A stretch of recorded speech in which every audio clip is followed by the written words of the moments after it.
Hey guys, it's Peter. Welcome back to the podcast. Hope you are all having a great December.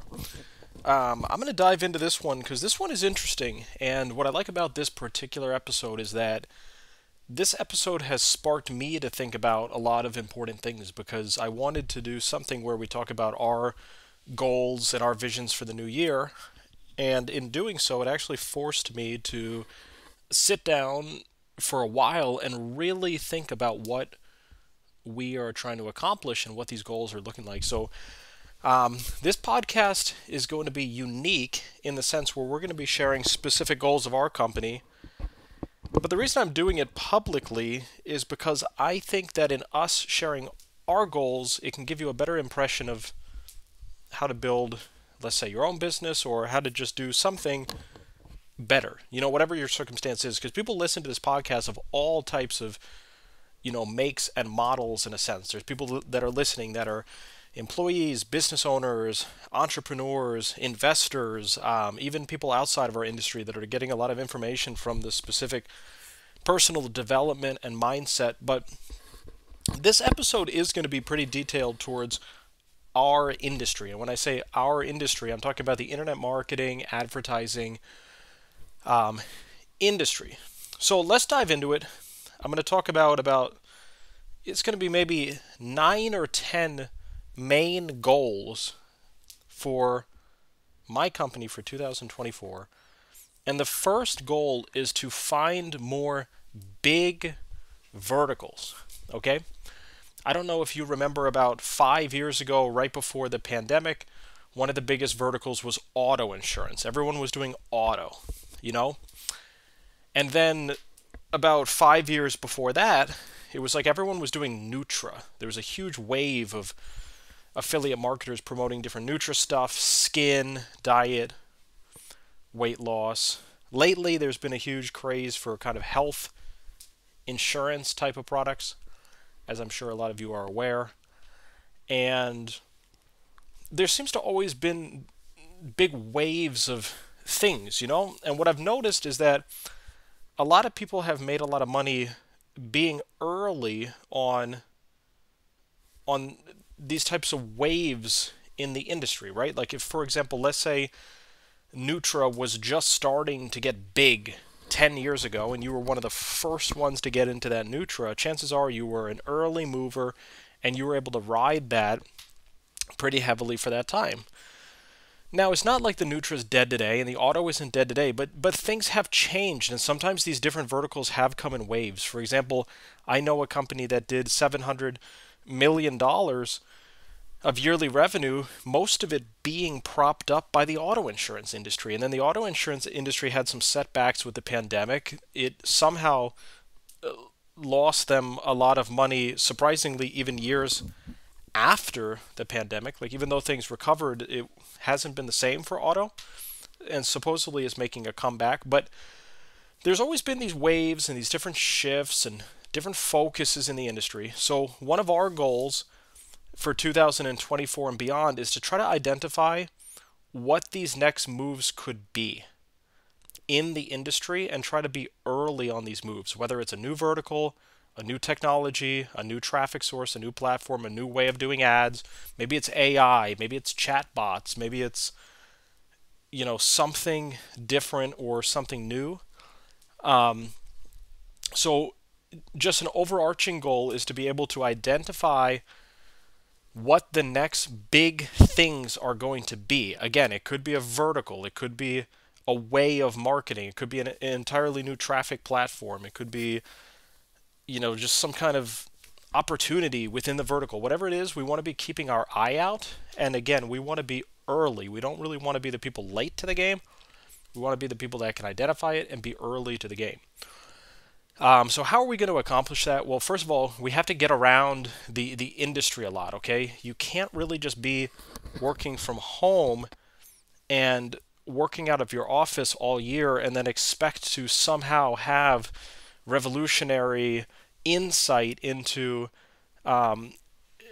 these different things. It's like if you're just by yourself and you got to get surrounded essentially by the industry. So what we're probably going to do in 2024, like we did last year, is probably go to a lot of trade shows. The trade shows are great for just getting insight into things. In January, myself and a handful of my team is going to be attending this Lead Gen World conference in Florida. I think we might be opting out of Affiliate Summit this year because I don't know, for some reason Affiliate Summit has been interesting, but it hasn't been as high level as I've always wanted it to be. Like, it's just, I've been a little frustrated with the Affiliate Summit. Seems like there's some really good players that go there, but for some reason there's been a lot of newbies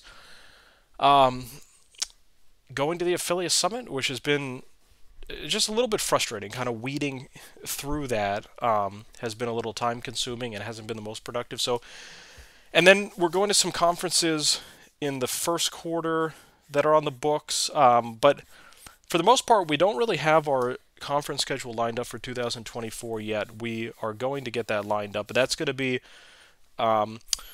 potentially a big source of getting information. It's just getting around the industry, whether that's at networking events or after parties or going to dinner with someone.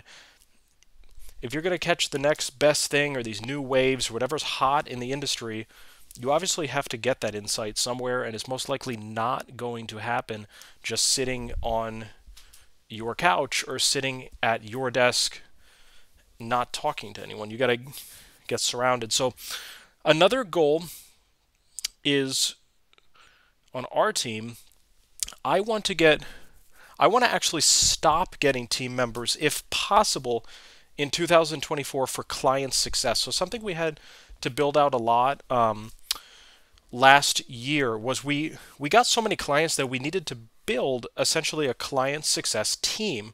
So we literally have someone who's the head of the client success team, and then we have someone who is under them, and then someone who is under them. And we're actually bringing on an additional person in January who's going to be overseeing operations, and I'm sure is going to have input and, you know, their hands on the customer side of things as well. The reason we did this is because we felt like we had to. We just had so many clients that it was just impossible for me and my brother and just a few people to actually handle the clients. I mean, we're just dropping the ball because sometimes, you know, let's just say you're working with 60 clients at the same time, or 80, whatever the number is, and I'm probably even being conservative for our business. I mean, we've probably been working with over like 120 clients simultaneously. So if that's the case, what's going to happen is it's really difficult to work with a client without the client needing something or without communication. So let's say you have 100 clients, they're all going to be needing something at a certain point in time. They're going to be needing more leads, less leads. They're going to be needing to maybe stop or pause or adjust or, you know, turn off today and back tomorrow. So what we needed to do in our business is we needed to build out this entire client success team that's focused just on making sure that the clients are getting served and handled the best of the ability. We felt like we just had to, because if we didn't, we would just be dropping the ball.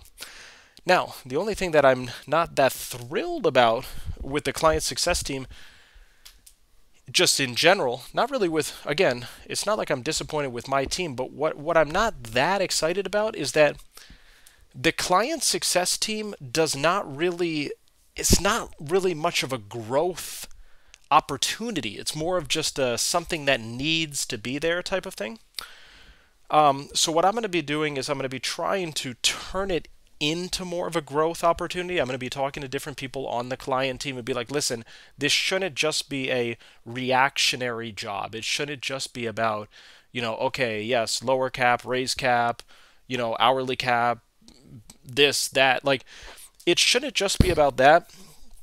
We should be trying to always be thinking, what are some additional opportunities we can get from our clients, right? We should turn essentially customer support or customer service into a growth opportunity. Let's say you're talking to a client and they want you, they just tell you that they're happy with the leads. What should always be running through your mind is, if they're happy with the leads, well, how can we get more leads. Like let's say you have a cap of 100 leads a day. You should be trying to always make the most out of all the opportunities because it all adds up. Let's say you have 100 clients, and let's just use a really small number. Let's just say that every single client is doing 100 leads a day.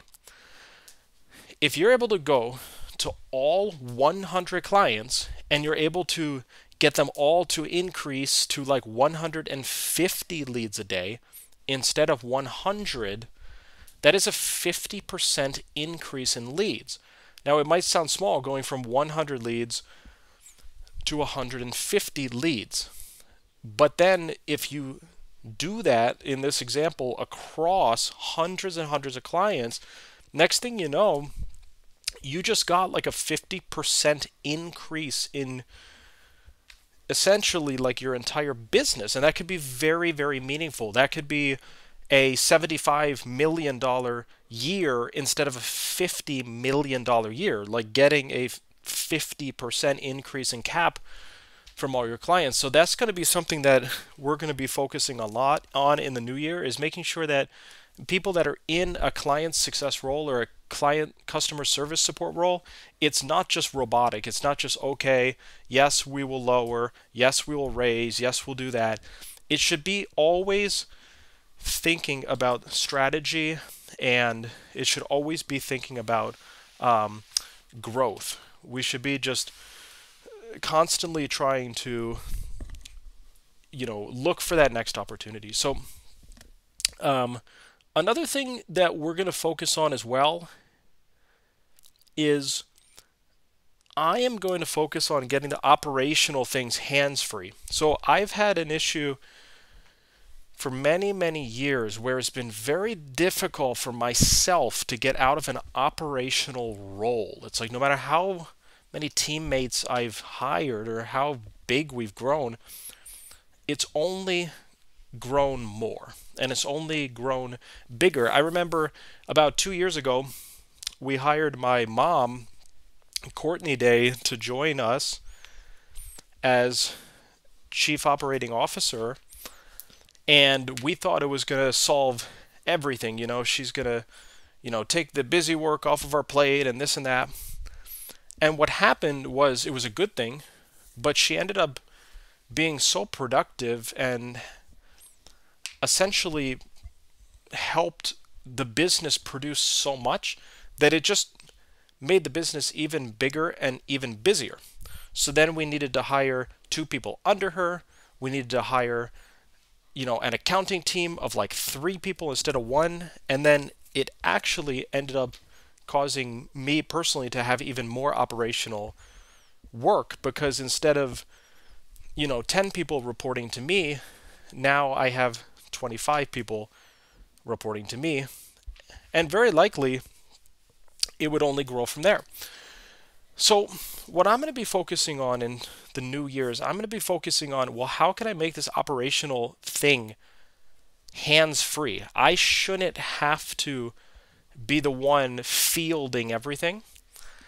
And what we're going to be setting up is we're going to be setting up at least one person, maybe even more, as an intermediary between me and other people. I think what's made my day super busy sometimes is, again, instead of 5 or 10 people reporting to me, I've got like the whole company reporting to me, and there's 25 people in the company. So let's say someone has a question. Well, that's fine, but if 25 people have a question, that could be my whole morning. So we're actually bringing on someone who we will announce in January, who we're very excited about, who's going to become our new Chief Operating Officer. My mom is actually shifting over to Chief Marketing Officer, which I think will be very beneficial. And I think this will be a very good thing, because what it's going to do is it's going to add another core player to the company. So a goal of getting operations hands-free. Now, I have to be transparent. It's taken a long time to get to this point, because in order to do this, you need like a lot of money. Like 25 employees costs a lot of money. It costs like hundreds of thousands of dollars a month. of just pure expense. Like you basically have to have a business that is so big, that earns so many millions, that you won't be able to support it, right? So sometimes it's in this industry, it could be kind of a chicken before the egg thing. It's like everyone has that dream of kind of, running a company, making it more hands-free, and that's all, jolly. But what you need to realize is, if you're actually going to go out and build a company of like 20 employees or 15 employees or even 12 or 30, it costs a lot of money. I mean, I remember when we had 12 employees, 12 employees cost like $100,000 a month. And now that we have 20 plus employees, it's like a $200,000 a month overhead. And if you're not growing fast enough, and if you're not innovating fast enough, and if you're not producing enough, that's something that could be very stressful to yourself or a business, is having that much overhead with the inability to pay for it. So it's very important that you make calculated decisions. In our business, we've always taken this philosophy of hiring one person at a time. We've never gone out and gone crazy. Like some companies have done this thing where they've just been like a startup and they've gone and hired like 35 people off the bat and stuff. And I get it. I mean, look, if we were just working with like someone else's money, or we just like went public on the stock market and just had like billions of dollars to play with and it didn't really matter, maybe we would also be tempted to just go out and hire like 200 people without really thinking about the cost. And right, but the reality is, in our industry, a lot of businesses are built from the ground up with, self-funded and everything. So you want to be responsible, and a lot of the times businesses in our industry are funded by the company themselves. It's kind of rare in our industry that there's kind of private equity or venture capitalists. I mean, it exists, but at the same time, do you even want that kind of thing? I mean, do you want to have a business where you work so hard at it, but then someone else just owns like 60% or 80% of it or something? And it doesn't seem to make sense. So going on to this next goal. So another goal is, what we want to do is we want to get more clients in the verticals that we're largest in. I mean, this is going to be a key goal for 2024. This is probably one of the lowest hanging fruits, is just get more clients in the verticals that we're doing the best in. I mean, if the only thing we actually did in 2024 is this would produce a huge amount of money. So that's a very, very key focus. Here's another thing that we're going to focus on. So we're going to study what other companies are doing to generate revenue, and we're going to see if we can reverse engineer it, do something similar. One of the best ways to learn is by observation, and not necessarily copying, but using it as an example. I mean, let's be completely honest. In our industry, has anyone reinvented the wheel with a lead generation or a pay-per-call or an advertorial or running ads on Facebook or TikTok or Instagram or Google, right? No one is doing really anything new here. Everyone has kind of just been observing what people are doing, what each other are doing. But something that we've been pretty good at is we've been observing what others have been doing, and then what we've been doing is we've been improving upon it, making it better, and then doing it bigger. I mean, one of our first successes in the industry was when someone taught us how to run ads for real estate on Facebook.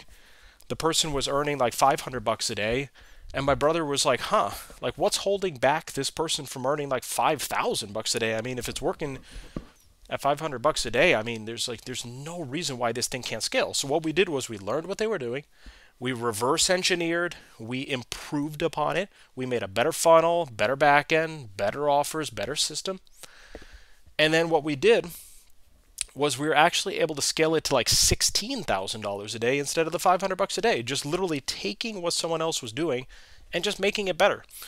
So that's going to be a really, really key focus for us in 2024 is keeping our eye outs. And I encourage our team to be doing this. Keep your eye out, see what other people are doing, learn what's working, and let's see if we can do it better and in an improved way. It's kind of like, it's learning. It's kind of like, I hate the word copying because it's not copying. It's like modeling, I guess, is a more appropriate word for this, is modeling, improving. And then what happens is in the improving process, you end up actually coming out with something unique in the long run, because if you're modeling something, if you're taking something for an example, and then you're making it better, you are actually coming out with a better product, right? It was kind of how there was like PC computers, and then Apple came along and said, let's make a MacBook, right? It was kind of modeling, it was kind of copying, quote unquote, taking it for an example, but they improved upon it, they made it better, and look how much they're crushing it. They basically took the PC, the personal computer, and turned it into this smart thing that basically everyone wants. It's just a better system, right? So this is going to be a huge, huge focus. And again, this probably is not going to be accomplished by sitting in your office or sitting on your couch. We're probably going to have to get out and about to accomplish this. We're going to have to be going to trade shows. We're going to have to be going to conventions. We're going to have to be networking, talking to people, asking questions, probably do some spying. Maybe we need to do some spying, what's running on Facebook? What do we see working? We're going to have to keep our ear out, and we're probably going to have to be pretty proactive to meet that goal. Again, we can't be just sitting around at home and expecting to somehow understand everything that's going on in the industry. So another thing that I want to focus on in 2024 is I want to land some good agency clients. I feel like we're finally at the point in our business where a very large company will finally take us seriously. I think it was very hard when we were a smaller company, less employees, smaller size, more mom and pop. I think it was very, very difficult to approach like a big brand or a big company and actually have them take us seriously for the for agency kind of work. So what I want to do, or at least give a solid attempt to in 2024, is see if we can reach out to some brands to handle their advertising. And I'm talking about high-level brands. I mean, there's no reason why we can't do very high-level, big volume, big scale agency work, even if it's a smaller margin, even if we're handling someone's ad campaigns and we're only making 10% or 12%, but it's a steady thing. What I would be interested in is in landing some big brands. Like maybe there's some brands that are just spending like millions and millions a month on TV, radio, billboards, this kind of traditional advertising. We're able to bring their brand online, and I think that our company would be able to do this because we have a good story, we have a strong track record, about 12 years in the industry, the revenues are big, the team is strong. I think that we would be able to make a very confident pitch. So that's something that I'm interested in, is getting those kind of agency clients, but not small ones. I want to see if we can land some seriously large fish for the agency stuff, like big nationwide, even worldwide brands that would contract us in as the agency of record for handling their online advertising. And so that's it's something I'm excited about. I'm excited about the concept of pulling it off. We need to see how it can ultimately be pulled off, but it's a exciting idea and an exciting thing if it were to work out. So another thing I'm going to focus on in 2024 is faster pay terms. I've been very frustrated with slow pay terms because the slow pay terms have just increased risk. I mean, the biggest risk to an affiliate marketer is just not getting paid. Like they're working with a client, and if the client just goes out of business or just manages their money irresponsibly and doesn't pay, then the affiliate could be out of the money. So we've been generally pretty good at faster pay terms, but it's something that I'm going to start being more on top of. And I think we're just going to tell clients, like, listen, if you're going to pay slow and another client's going to pay fast, we're just probably going to be doing more volume with the ones that are willing to pay faster rather than slower, depending on the circumstance. So basically, pay fast or, miss out kind of thing. So faster pay terms is going to be a big a focus. I think another focus is we're going to analyze how the companies paid in 2023. Any companies that were routinely late paying in 2023, we might need to be more cautious with in 2024. It's like there's really no excuse for late payments, especially if someone is on a long pay term. Like sometimes we've had clients that are supposed to be on a monthly pay term, and then they've paid so late that it's like every 2 months or something. I mean, that's just really, really, really unacceptable. If the company is saying that we have to wait 30 days in the first place, we shouldn't have to wait another 15 or 20 days on top of the 30 to collect a late payment. So just observing, going down the list, figuring out who was late in 2023. And I'm not talking about just one time late, like who was constantly late. And we might have to limit traffic to ones that have been habitually late, just for safety, really.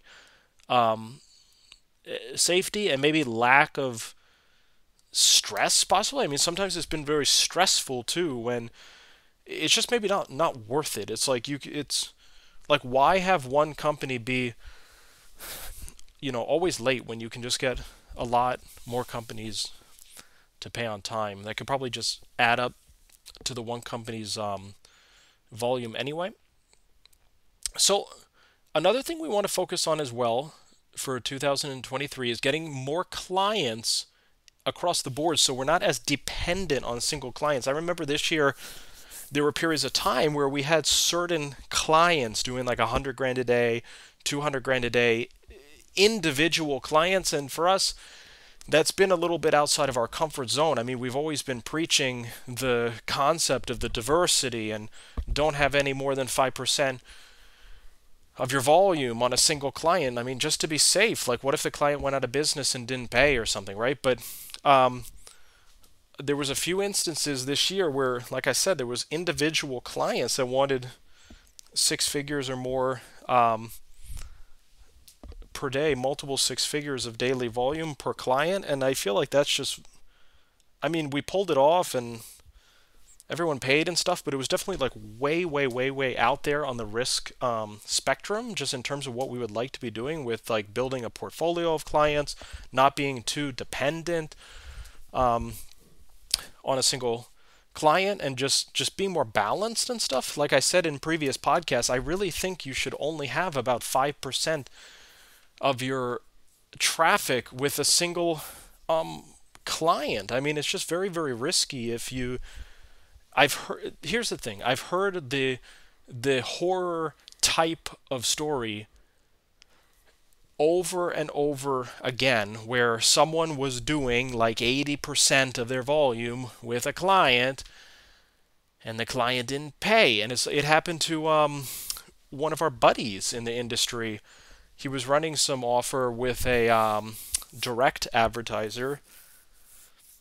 And you need to not be cocky in the industry too. This guy was being so cocky too, like, oh yeah, like I'm running this thing direct.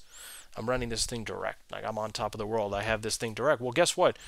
11 months later, he got stiffed by the direct thing, like hundreds and hundreds of thousands of dollars. And like, he's been having to like rebuild a business practically from scratch. And it's just very foolish. I mean, what he should have been doing was he should have been saying, okay, fine, this direct thing is doing decent, but he should have been focusing on making sure that that direct thing was only 5%, or so that's going to be something that we are going to focus on, because again, we kind of broke our own rules in a sense this year in 2023, where we definitely took some scale on some particular clients that went pretty big, and it extended them way past the 5% rule. So it's going to be something that's going to be focused on big time. It's just getting more clients, more diversified, more spread out, because we've been in the industry long enough where anything can happen. You can have a company that's paying you perfectly for 3 years, and then suddenly they run into cash flow issues and they're not able to pay the bill. And then what's going to happen is you could lose hundreds of thousands of dollars, if not 7 figures, or multiple 7 figures if you're not doing things properly.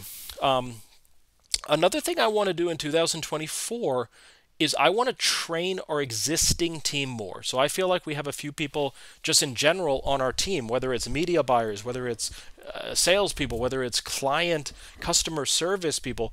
I feel like we have a few people on our team that could just use more training. Like they need to be at higher level of expertise, sales skills, volume, whatever. And we've just been too busy to really do the training.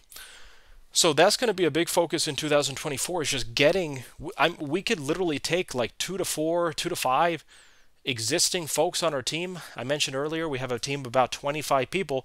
If we cherry pick about 4 to 5 people that we really want to train, build up, we can build them up, take them to a higher level, and then I'm sure that will boost things tremendously, because they could be just more productive. Again, whether it's media buyer, customer service, just having someone do better is going to help the company as a whole. So training existing team more. Another thing I want to do is I want to review the expenses and make sure it's all justifiable. If we have 25 employees and like $200,000 per month of salaries and overhead, I mean, does that make sense? Is that the best thing to do? Should we be slimming up somewhere? Should we be kind of cutting back a little bit? Should we be maybe getting rid of a person or two? I hate to say it, but you always have to be thinking like, what is the best thing for the business? Because if the business succeeds, everyone can succeed. But if the business is hurting, it could also hurt everyone possibly as well. So we need to be looking at the expenses, making sure it's justifiable, it makes sense. Are the salaries in line, or are they a little bit high? Should we be focusing more on commission? Maybe we have too many people that are getting big, fat, like base salaries, when in fact it should just be more of a performance-based model, where maybe the base pays are a little slimmer and the performance is more the goal or something. But it's something that we're going to at least be observing, and maybe we find out that everything is in line. Like, no, those are the salaries we have, and that's the expenses we have, and it just is what it is. But we just want to do a review of that and make sure we're making the absolute best decisions. Another thing I want to do in 2024 is I am interested in getting more salespeople, but I want to brainstorm how to do it in a way where people are not kind of messing with each other's sales. It's been very, very challenging to have multiple salespeople in our industry, because sometimes our industry has been a little small. And there's been many, many instances where if you have like 2 salespeople or 3 salespeople, they could be accidentally trying to land like the same client, at the same time. And we've tried many things. Like, we've tried to make lists like, okay, salesperson number 1 is going after these clients, salesperson number 2 is going after these clients. But sometimes it's been very hard to make sure that it's being done perfectly. So something I want to brainstorm in 2024 is, how do we have a larger sales team without the stepping on each other's toes type of thing? If I'm able to figure out how to have like 5 to 10 salespeople or more without them actually interfering with each other, however that looks like, that could be very, very powerful for our industry, because it's something that I have not really seen other companies be able to pull off. So if we're able to do that, and we're able to innovate in that area, I think that could be very, very interesting. Another thing I want to figure out in 2024 is I want to get some more people that are going to refer business to the company. We have some great partnerships where if someone refers a client, let's say you have a really good client and you send that client our way, we can pay you like $1 a lead, a couple bucks a lead. It sounds small, but it adds up at volume. There was a guy 2 years ago, we're 2 years into this referral, a guy introduced a client, and that client has been doing thousands of leads per day, and we have to pay the guy like $2 a lead or something. It's literally like a $2,000 a day referral that this guy, and he's been making money on this client for years. So that's something that I am going to focus more on, is how could I get more people just referring business our way for compensation, because that is very lucrative, and that's also, it's just, I've seen it work time after time again. So big focus there. Another thing we're going to focus on is perhaps some additional traffic sources. I've seen some people talking about this kind of connected TV stuff. I don't know if it's a huge thing yet or what it is, but could be interesting.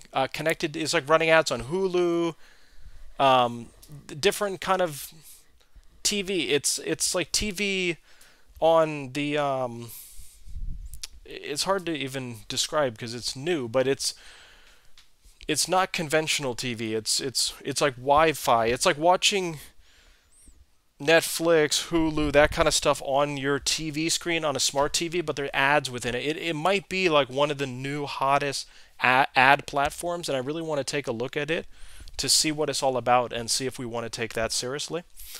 So maybe taking a look at connected TV. Maybe we could be doing more traffic sources that are digital, like native ads, TikTok, perhaps some Twitter ads, Snapchat even. I mean, these things have been around forever, but just anything that's above and beyond Facebook and Google, which have been two giant platforms. I also want to be doing some spying on TV ads. What I've noticed is some of the biggest brands and some of the biggest spenders of advertising, they're advertising on TV, radio, and billboards.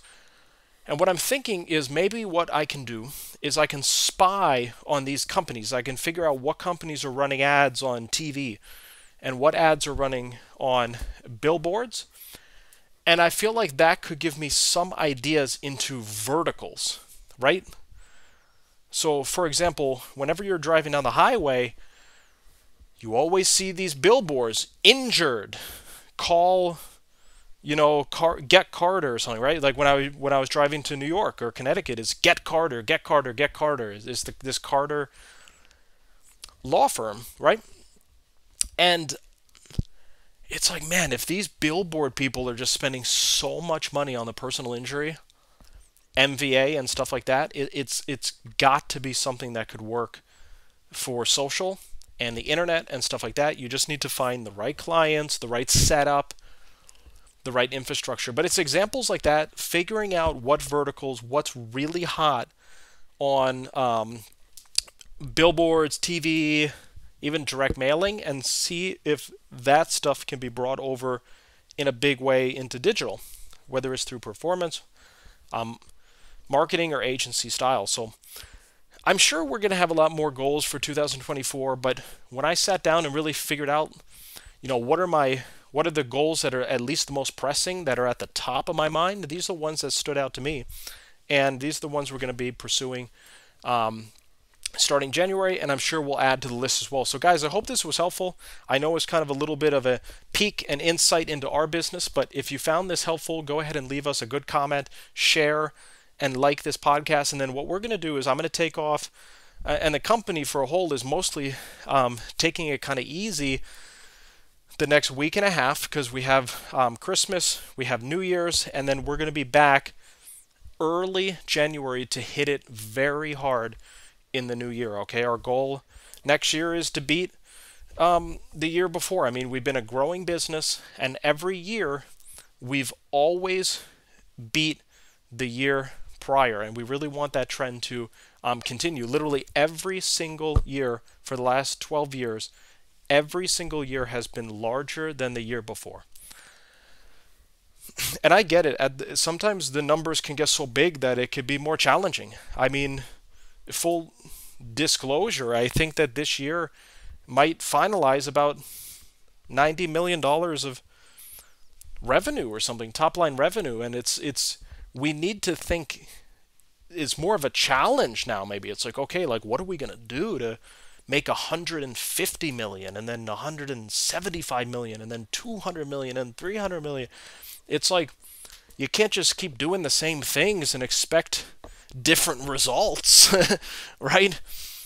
You got to do something different, something new, something bigger, something outside of the box, perhaps. And I think it's fun, but it's definitely a challenge. It's a challenge to be constantly growing, constantly doing more, constantly beating the year before. And it's really a mental challenge. It's a intellectual challenge, and I feel like the goals that I laid out could help us to get there. But there's probably going to be a lot of goals that are going to be needed to add to that list, as well, to get to those numbers and beyond. So I hope that this podcast, again, gave some kind of insight into how we think, how we do things. Hopefully it brings what you're doing to a higher level. And guys, go ahead and like and share this. Again, I'm going to be taking off next week. I'll be back in the new year, and we'll talk in a bit. All right, this is Peter, and talk soon.